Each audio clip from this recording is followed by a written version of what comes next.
स्वतंत्रता के पश्चात भारत सरकार ने शिक्षा प्रणाली में सुधार एवं अनुसंधान हेतु समय समय पर विभिन्न समितियों एवं आयोगों का गठन किया है। उन समितियों एवं आयोगों के विषय में मैं आपके लिए महत्वपूर्ण जानकारी संकलित करके लाया हूँ, जो आपके शिक्षा अर्जन में योग देगा। इसमें सबसे पहले 1948 में 1948 में ताराचंद समिति का गठन किया गया था। राधाकृष्णन आयोग, जिसे विश्वविद्यालय शिक्षा आयोग भी कहा जाता है, इसकी स्थापना 1948 में किया गया था। मुदालियर शिक्षा आयोग, मुदालियर शिक्षा आयोग, जिसे माध्यमिक शिक्षा आयोग भी कहा जाता है, इसका गठन 1952 में 1952 में किया गया था। कोठारी शिक्षा आयोग 1964 टू 1966 शिक्षा व्यवस्था में व्यापक सुधार हेतु बनाया गया था।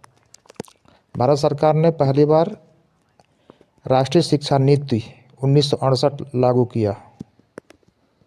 दूसरी राष्ट्रीय शिक्षा नीति 1986 में राजीव गांधी के कार्यकाल में लागू किया। उच्च शिक्षा में सुधार हेतु 2009 ईस्वी में यशपाल समिति का गठन किया गया था और 2020 में यानी कि 34 ईयर बाद नई राष्ट्रीय शिक्षा नीति लागू की गई, जिसे 29 जुलाई 2020 को लागू किया गया था।